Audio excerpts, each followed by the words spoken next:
Эмгек кодекс боюнча келгендер. Бияққа келіп отырсаңыздар биринчи.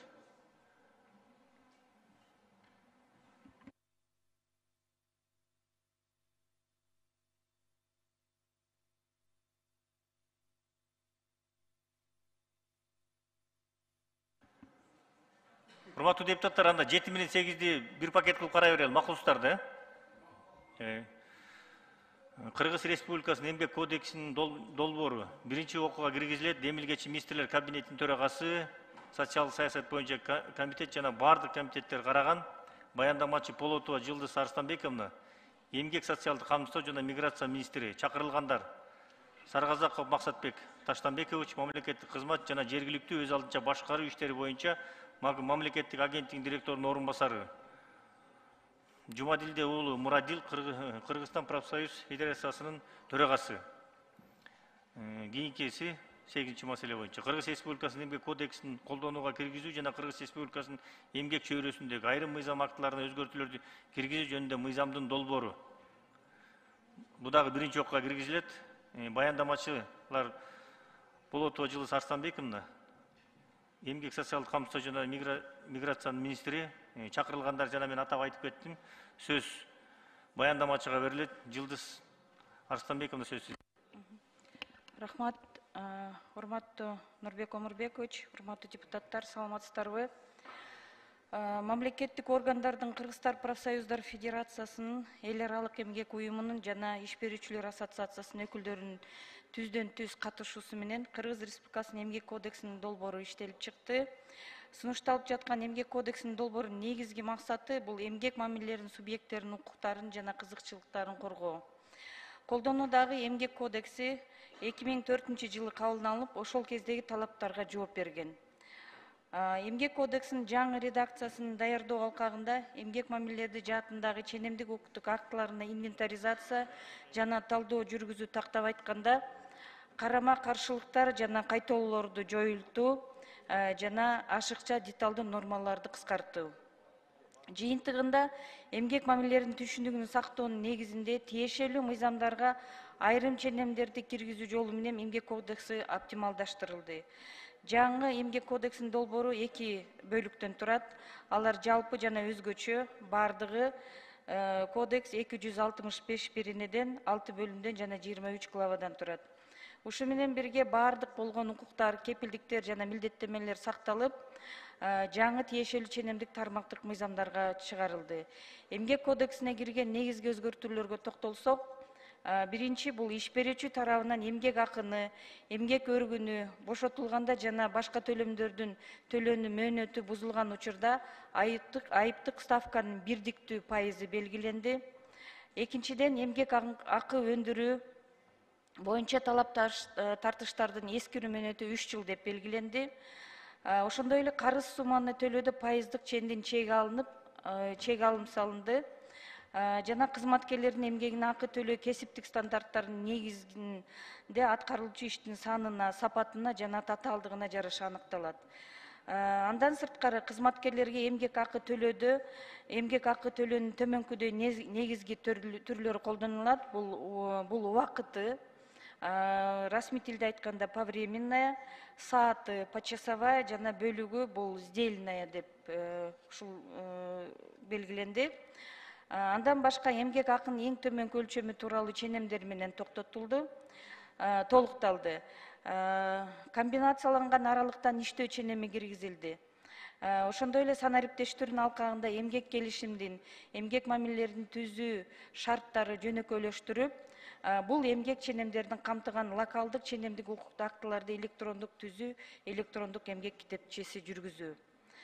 Дагы кийинки өзгөртүү бул кызматкерлердин дем алыш жана жумуш эмес майрам күндөрүн сарамжалдуу пайдалануу максатында бир катар жумуш эмес майрам күндөрү кайра каралып чыкты.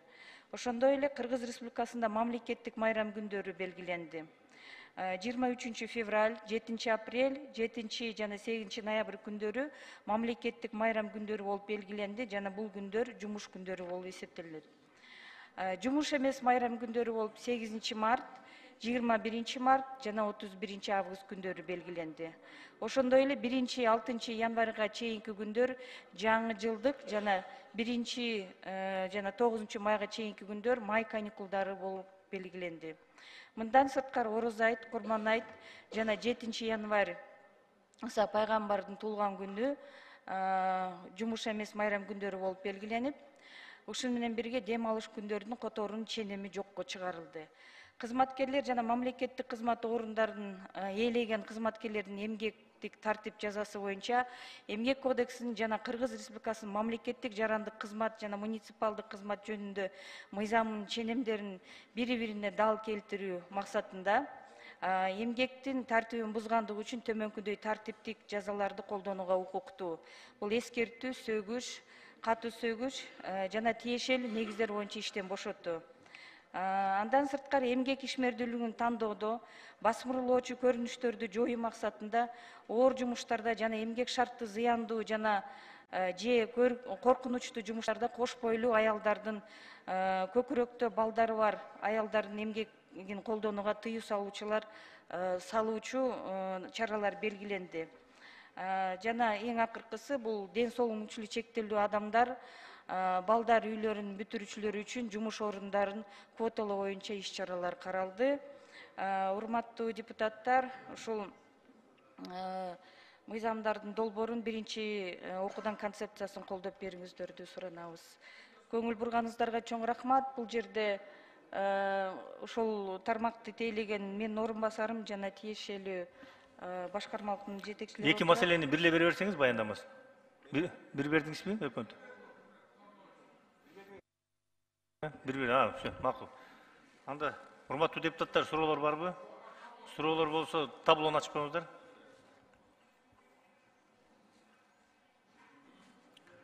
Аппарат, таблону ачып коюңуздар. Суроо берүү үчүн Бекешев Дастан Далабаевичке берилет. Жылдыз Арстанбековна, чынында эмгек кодексти окуп чыксам мындай өтө эле революциялык нормалар жок экен да. Хотя биз рынок шартында жашап атабыз, эми чынында бул нормаларды жаңыртыш керек. Мына уже учур келди да. А бирок желекке каршы бир топ эле нормалар ушундай эле калып калды. Мейли, аны биз экинчи окууга сунуштарды берели.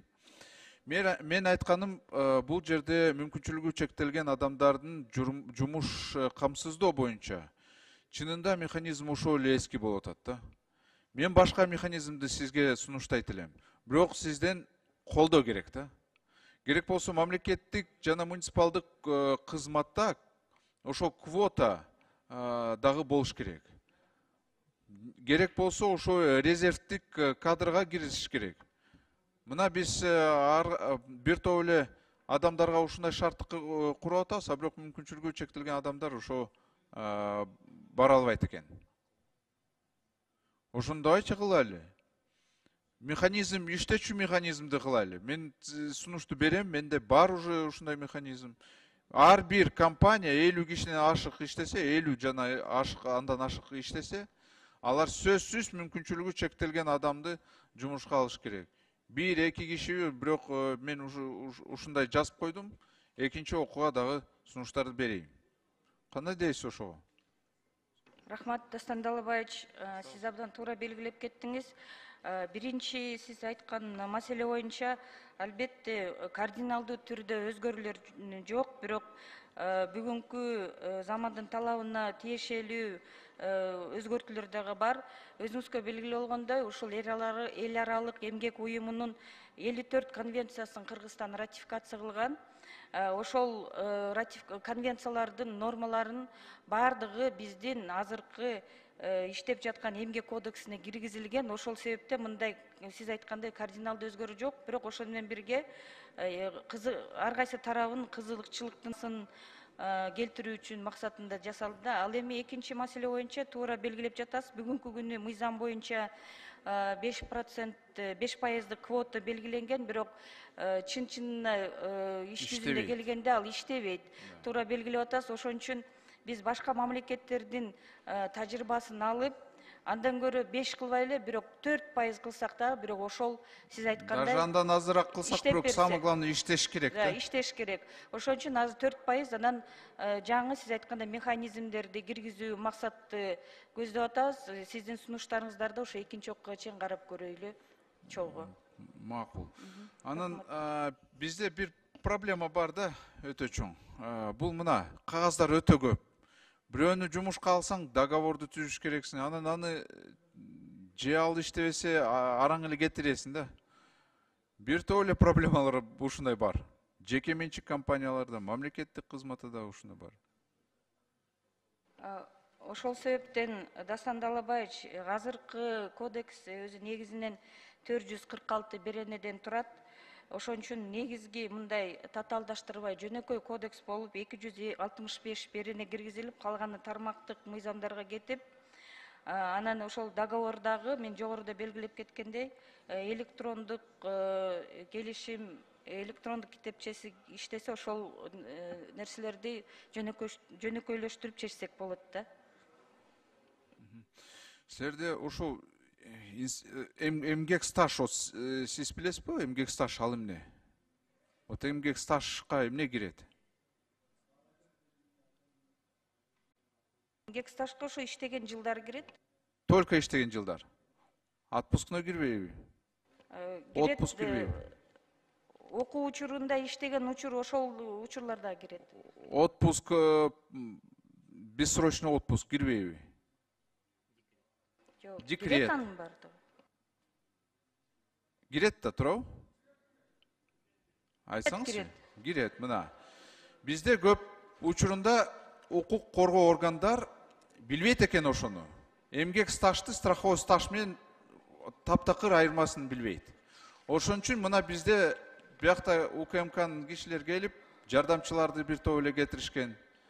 Алар страховой стажды карайт экен сразу. Соцфондду төлөдү же төлөгөн жокпу? Ошол негизинде. А эмгек стаждын таптакыр билбейт экен. Милиция билбейт экен, УКМК да билбейт экен, башкы прокуратура да билбейт экен. Ошон үчүн мен сизге ушундай суроону бердим да.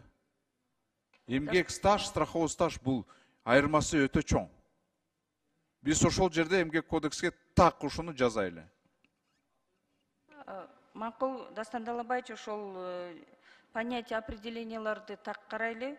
Сиз өзүңүз белгилегендей, эмгек стажга ошол эне баланы карап аткан декрет учуру дагы ошол дагы кирет эмгек стажына. Макул, рахмат. Рахмат, кийинки сөз Төлөбаев Балбак Зарлыковичке берилет.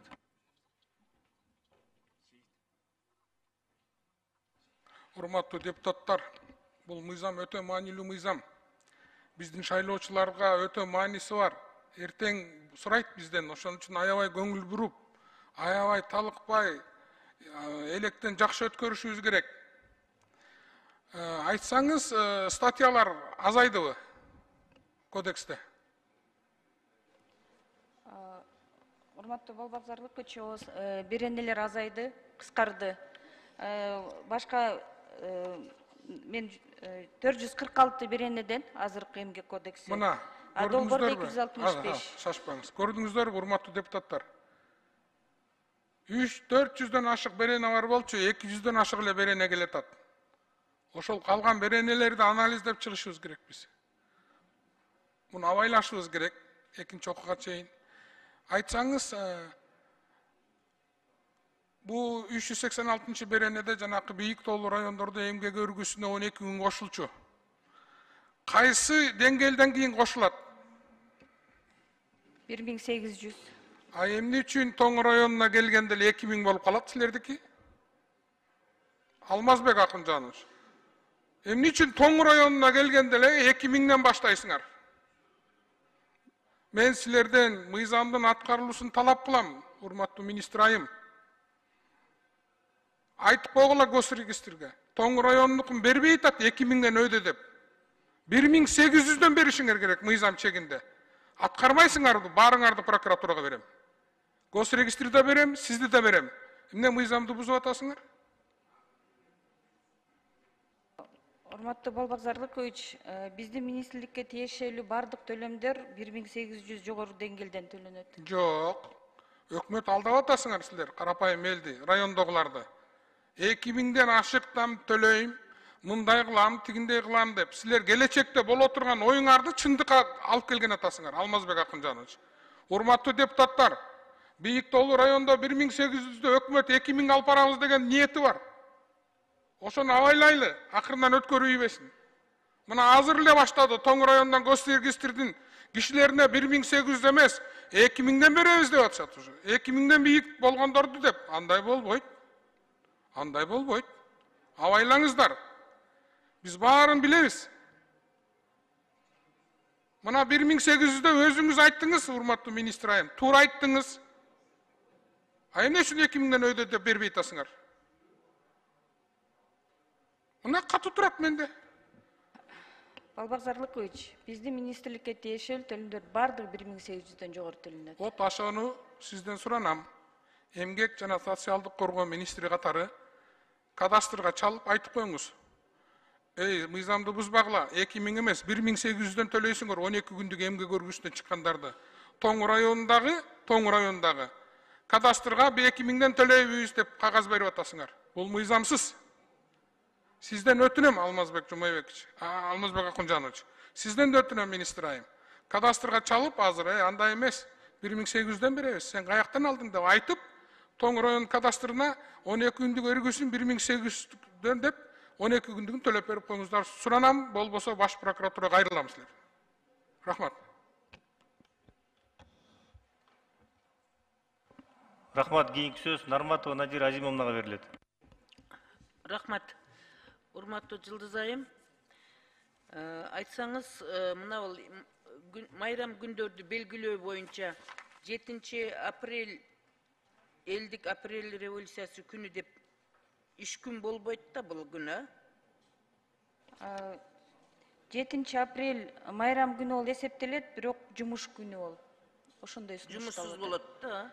Жумуш. Ошол майрам күндөрүнө 10 июнь күнүн дагы эскерүү күнү кылып киргизейлик. 7 апрелге салыштырмалуу 10 июнь мамлекеттин суверендүүлүгүн, мамлекеттин бүтүндүгүн сактоо боюнча болгон кан төгүү болгон. Ошондуктан ошондо 436 адам расмий айтылганы менен андан бери 10 жылдан ашык убакыттан бери 1000ге жетип калды ошо жарадар болгондордун өтүп отуруп. Ошон үчүн 10 июнду киргизели мыйзамга эскерүү күнү кылып туруп. Ушуга кандай көз карашыңыз бар? Экинчи окууга чейин чогуу карайлымы? Экинчи окууга чейин макулдашайлы ушул маселени. 10 июнду эскерүү күнү катары киргизүүгө. Андан кийин мен сизден тактай турган кош бойлуу аялдарды төрөгөнгө чейин жана төрөгөндөн кийинки эмгек эргүүсүндөгү төлөнүүчү каражаттар жөнүндө тактоодо айтыңчы, кандай кылып акы төлөнөт?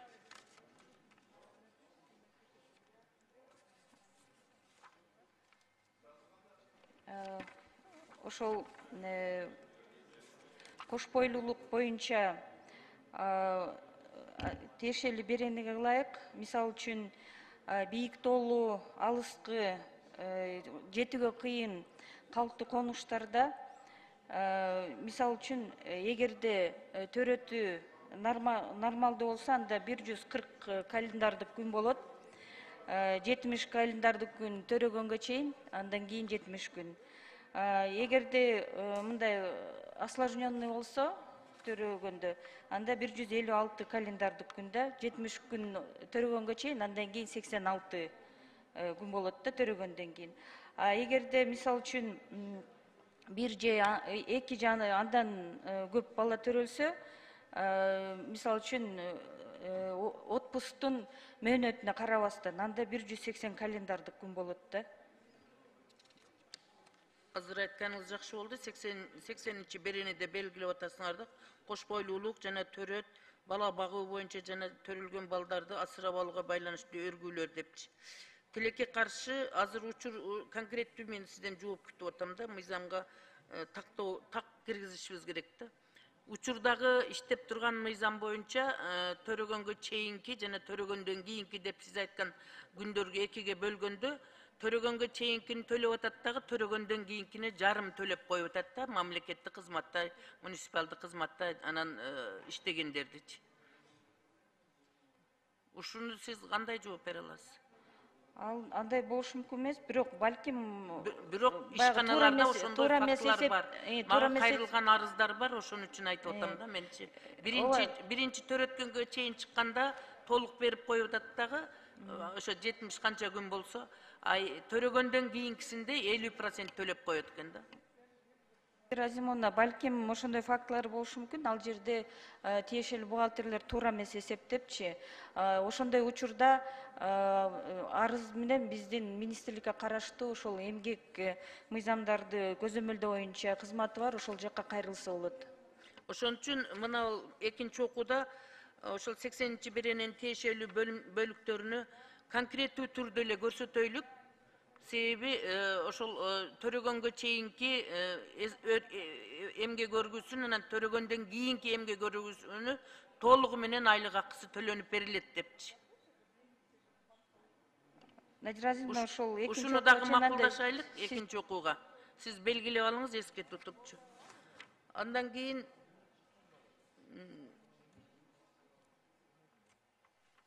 мен дагы сизге тактай турган суроо,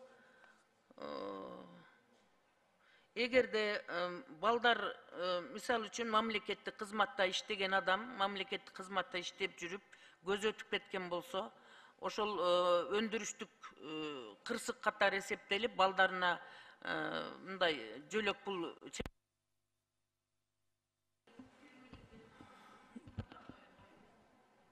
Азыр сизге жооп берип коесун, анан чыгып айтып коюңуз. Сизге жооп берип коесуздарбы? Чолпонбек Мусырович, так жооп берип койсоң.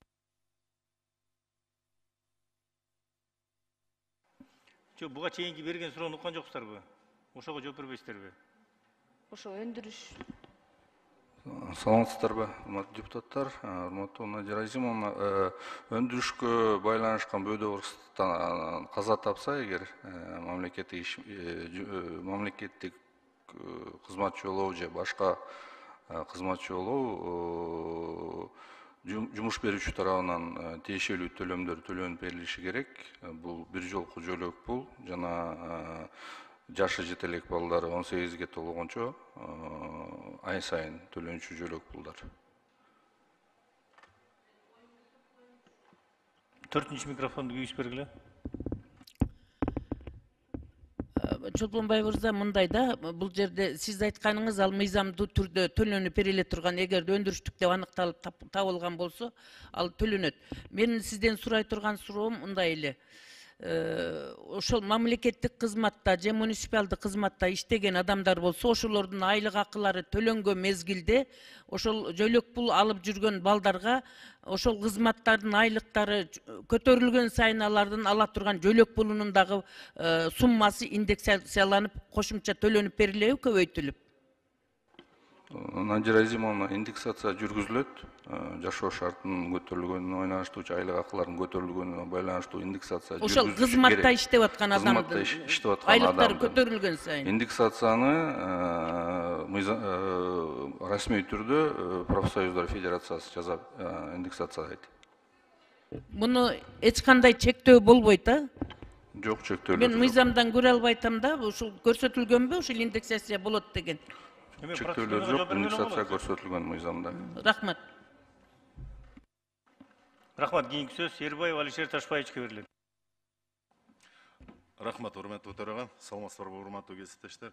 Жылдыз айым, бул жерде жанагы мен кодекстин, эмгек кодексинин өзгөртүү түзөтүү жана башка мыйзамдагы актыларга өзгөртүү түзөтүүлөрдү карап чыктым. Жакшы жазыпсыздар. Аракетиңиздер чоң. Бул жерде социалдык өнөктөштүк актылары, уюм деген жана жакшы түшүнүктөрдү киргизип кетипсиздер. Мен мыйзамдоолорун колдойм.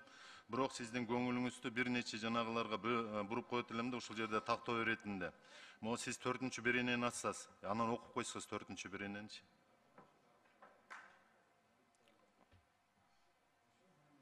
4-чү беренени деп атасызбы? Долбоорду, э?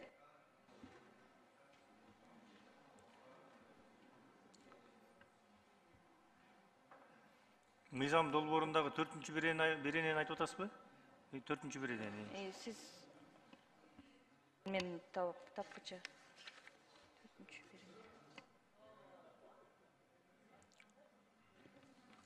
Дилсар Арыстанбековна. Сиз де Мен окуп окуп бересиз, берейин, барбы да? сизде? Или Уруксат бияка болсо. берсеңиз анда окусун. Трудовые законодательства и иные нормативные правовые акты, содержащие нормы трудового права, нормы международного права. Регулирование трудовых отношений и иных непосредственно связанных с ними отношений в соответствии с Конституцией Кыргызской Республики осуществляется трудовым законодательством и иными нормативными правовыми актами, содержащими нормы трудового права, настоящим кодексом, иными законами, указами президента Кыргызской Республики, постановлениями Кабинета министров Кыргызской Республики, актами органов местного самоуправления и локальными нормативными актами, содержащими нормы трудового права. Урматтуу төрага, көңүл буруп койсоңуздарбы, баяндамачыларгачы эми ченемдик укук актылар жөнүндө берки мыйзамдар бар, кыргыз тили жөнүндө конституциялык мыйзамды кабыл бергенбиз. Биз мого чыгарып аткан беркисин за основу берки кыргыз тилиндегисин алабыз да. Кыргызча жана окушса жакшыраак болмок. Ушунун 4-пунктун карасаңыздар, ушул кодекс менен кызматкерлердин абалын начарлатуучу ченемдердиги камтыган башка мыйзамдардын ортосуна карама каршылык болгон учурда ушул кодекс ченемдик колдонулат деп атат да. А башында болсо силер ченемдик укуктук акты, ченемдик укуктук актылар менен мыйзамдын айырмасы эмнеде? Эми Алишер Ташбаевич азыр тиги кыргызчасы барбы силерде? Бар кыргызчасы. Кыргызчасын окуп берсинби? Кечиресиз, просто колунда азыр. Алишер Ташбаевич кыргызчасын окуп койсунбу? Кыргызчасын окуп бергилечи. 4-берене. Эмгек мыйзамдары жана эмгек укугунун ченемдери камтыган башка ченемдик укуктук актылар эл аралык укуктук ченемдери. Эмгектик мамилелерди жана аны менен түздөн-түз байланышкан башка мамилелерди жөнгө салуу Кыргыз Республикасынын Конституциясына ылайык эмгек мыйзамдары жана эмгек укугунун ченемдери камтыган башка ченемдик укук актылар, ушул кодекс, башка мыйзамдар, Кыргыз Республикасынын президентинин жарлыктары, Кыргыз Республика министрлер кабинетинин токтомдору, жергиликтүү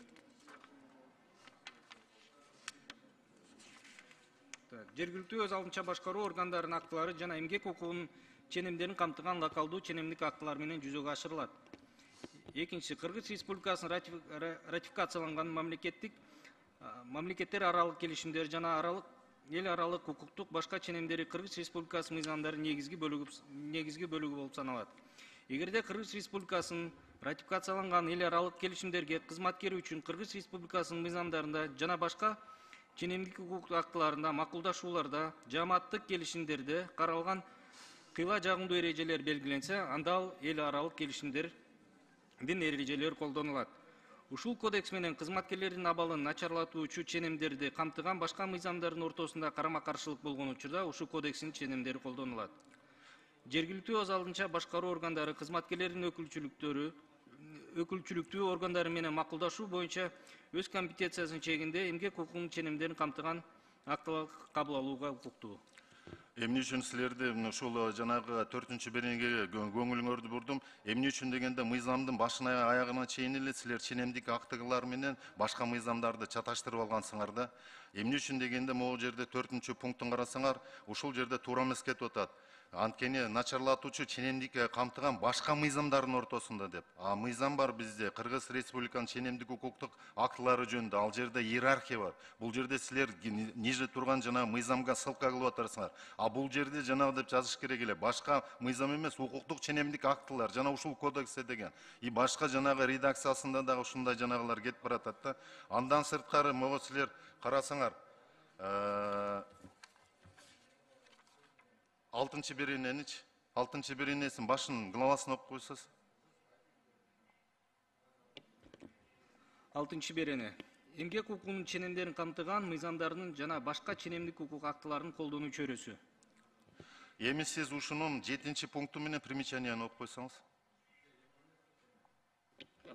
Ушул кодекс эмгек укугунун ченемдерин камтыган мыйзамдар жана башка ченемдик укук актылар төмөнкү адамдарга, аскердик кызматтык милдеттерин аткарууда аскер кызматчыларына, ушул кодекстин 248-беренесинде көрсөтүлгөн адамдарды кошпогондо, ички иштер органдарынын, жаза аткаруу системасынын жана башка укук коргоо органдарынын катардагы жана жетекчи курамындагы адамдарга, уюмдардын директорлор кеңештеринин мүчөлөрүнө, жарандык укуктук мүнөздөгү келишимдер боюнча иштеген адамдарга, мыйзамда белгиленген учурларда башка адамдарга жайылтылбайт. Эскертүү: укук коргоо органдары деп ички иштер, улуттук коопсуздук, жаза аткаруу системасынын, прокуратуранын сотко чейинки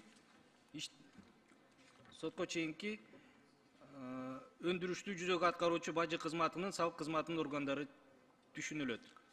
Эми бул жердечи силер могу жерде мурун экономика жанагы каршы күрөшкөн жана финполиция жоюлду деп бир эле экономикалык каршы жанагы күрөшкөн органды алып салып эле калтырып коюпсуңар да. Бул эмне үчүн дегенде мыйзам боюнча да ошондой. Жанагы укук коргоо органдарын силер бардыгы менен тең деп коюпсуңар да. Эмне үчүн дегенде могу эскертмени алып коюш керек. Эскертмеге жөн эле жанагы жазыш керек. Сотко чейинки өндүрүштү жүзөгө ашыруучу укук коргоо орган деп эле коюш керек. Болду. Анткени укук коргоо органдары кызмат өтөө жөнүндө өзүнчө бир мыйзам бар. Ал жерде укук органдарына ким кирет, ошолордун бардыгы көрсөтүлгөн. Bunun gereği yok öyle da. Emni üçün degende özünçe mıyzam çıkarı teknikası var, jolu var degendeçe. Жылдыз айым, андан сырткары мого тоолуу, Высокогорье дейсизби, чек арадагы жана приграничный райондордо жашаган, анан особо опасный жанагы кырдаалы оор, шарттар оор жанагы иштеген жанагы жумушчулардын жанагыларда камтылбай калыптыр да. Бул боюнча мыйзамды келсеңиздер. Алишер Ташбаевич, карап көрөлүчү огонда. Рахмат. Кийинки сөз Төлөнов Данияр Эрмековичке берилет.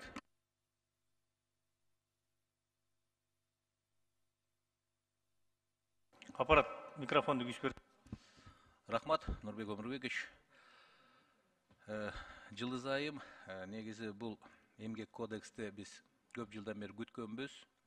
Бул кодекс бир жылда эмес, көп жылдан бери иштелип келип, мына бүгүн жогорку кеңешке алып келипсиздер. Мен бул мыйзамды колдойм, себеби бүгүнкү замандын талабы, ошо талабына жараша биз ушул кодексти өзгөртүшүбүз керек эле. Мына бүгүн ошону өзгөртүп алып келипсиздер. Негизи мен жаңы мына түшүнүктөрдү киргизип атыпсыздар, электрондук эмгек китепчелер деген. Эми негизи бундагы экинчи окуга карата биз өз сунушубузду беребиз. Себеби бул эмгек кодекс бүгүнкү күндө эмгекчилердин укуктарын коргоонго бир жакшы багыт алыш керек да. Аны начарлатпастан, биз жакшыртышыбыз керек. Ошондуктан азыр мына мен коллегаларым тууралуу айтып кеттим. Ал жерде ошо чек ара маселеси боюнча, чек арада жашаган биздин жарандар, ошондой эле баягы шарттары оор, тоолуу аймактар бар. Ошонун баарын биз көңүлгө алышыбыз керек. Ошол жерде шашпастан, ошо экинчи окууда терең буну карап чыгып, керек болсо бир парламенттик угуп өткөзүп, анан ошо депутаттардын көптөгөн сунуштарын эске алып, карап чыгып, негизи максатыңар, концепциясы туура, бирок эми ошо өз мыйзамыны эртең ошо элге иштеш үчүн биз дагы бир өзүнүн сунуштарыбызды беребиз, ошону сиз көңүлгө алып койсоңуз. Рахмат. Бул мыйзамды мен колдойм. Рахмат. Кийинки сөз Али Медербек Кубанычевичке берилет. Чоң рахмат, Нурбек Өрмөкович. Урматтуу Жылдыз Арстанбековна, жалпы жонунан көз чаптырып көрдүк. Биринчи окуу биздин пикирибизде абдан керектүү нормалар кириптир. Өзгөчө 21-кылымда бул цифровизациянын учуру, көп маселелер ушуга көңүл бурулуптур. Биздин пикирибизде колдоого аларлык. Анан албетте сунуштар боло турган болсо кесиптештерибиз регламентке ылайык 10 күн аралыкта кат түрүндө беришет. Анан чогуу иштешесиңер деген пикирдемин. Жалпы жонунан биздин пикирибизде азыркы учурдун талабына жооп бере турган долбоор болду деген ойдобуз. Рахмат. Рахмат. Кийинки сөз Кожогулова Гүл Акматкуловнага берилет. Гүл Акматкуловна, сөз сизде. Ой, рахмат. Жылдыз айым, если честно, вот новый кодекс, он для чего? Для того, чтобы в первую очередь и права работодателя должны быть соблюдены правильно, конституционные, и работника. То есть работники, ну и работодатели — это наши граждане, правильно? А тут, вот знаете, он такой немножко, я почитала ваш трудовой кодекс, со многими, не с одной, там, с двумя, а со многими позициями я не согласна. Потому что интересы работников наших, граждан, они очень жестко вот сейчас ограничены. Вот, например, давайте вот возьмем статью 38. Уважаемые коллеги, можно потише? 38 статья, что трудовые отношения при смене собственника и реорганизации организации, что собственник имеет право, как только он пришел и вступил в права собственности, сразу же увольнять сотрудников, да, без какой-либо компенсации, без ничего. Как это такое возможно? Это же все-таки дискриминационная статья. А как конституционное право, право на труд?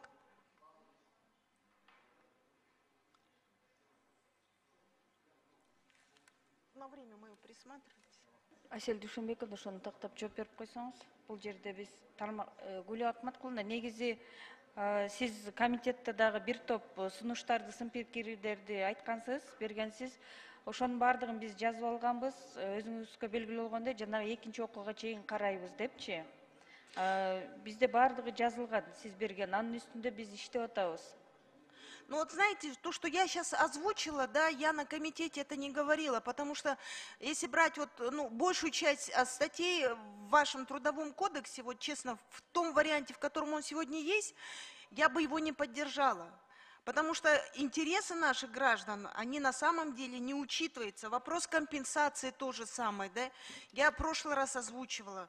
Как это так, вы убрали?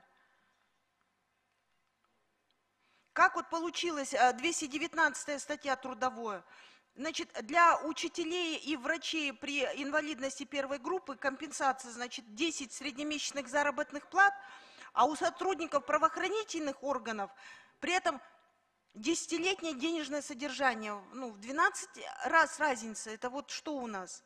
При этом вот недавно был День учителей, и президент, и мы все поздравляем наших учителей, но при этом мы их так сильно принижаем. Почему? Мы им доверяем. Самое ценное – это наших детей. Врачам мы доверяем. Самое ценное – это нашу жизнь. А вот такая большая разница.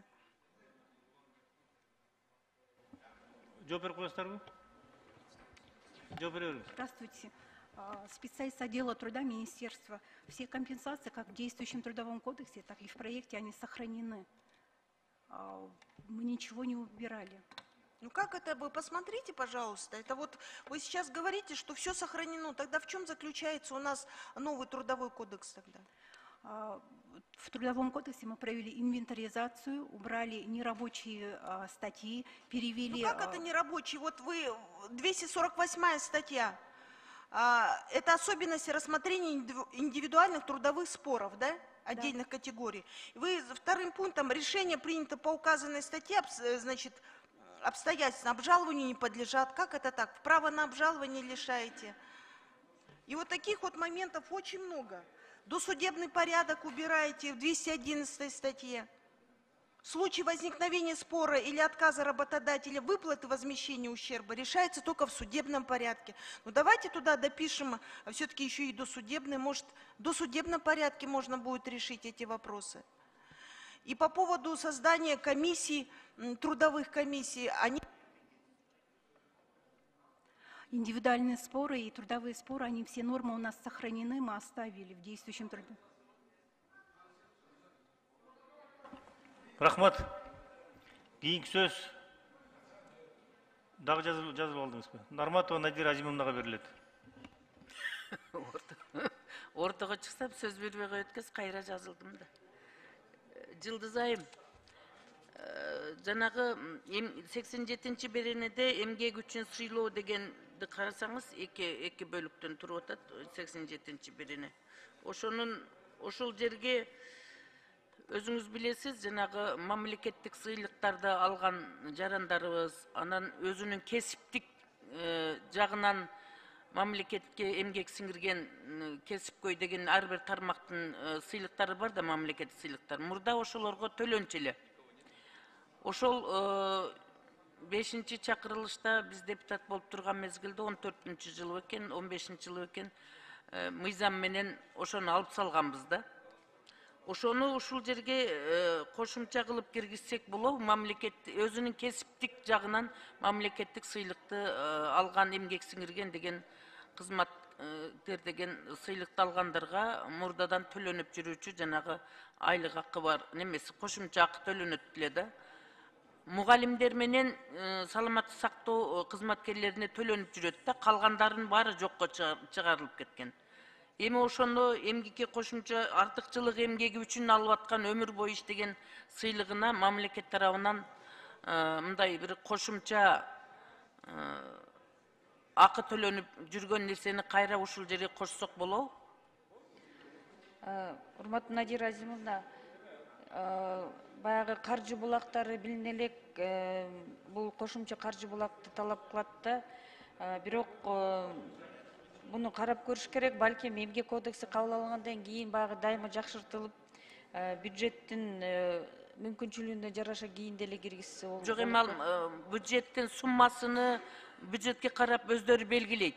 Биз бул жерге ошол өзүнүн кесипкөйлүгү жагынан мамлекетке эмгек сиңирген кызматкер деген, мисалы мамлекетке эмгек сиңирген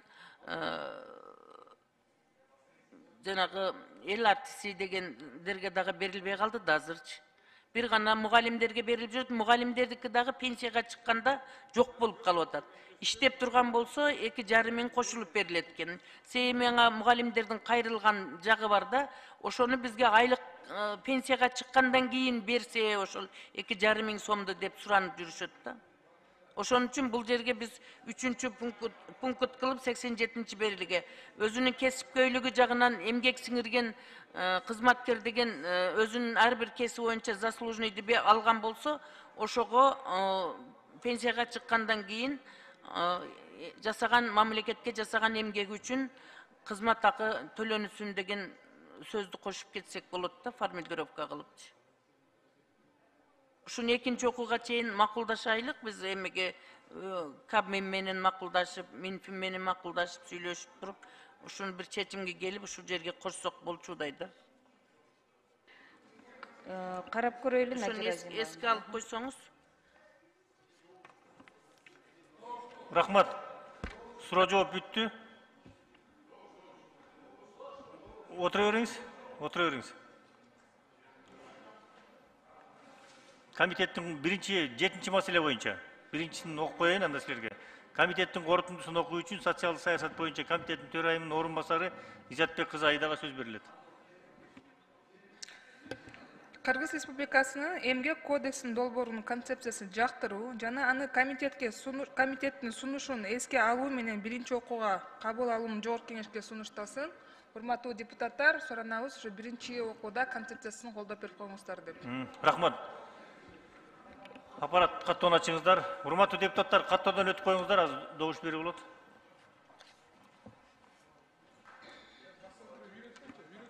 Сексен беш депутат каттоодон өттү. Каттоону жабыңыздар. Аталган мыйзам долбоорун биринчи окуудан добушка коем, добуш бериңиздер.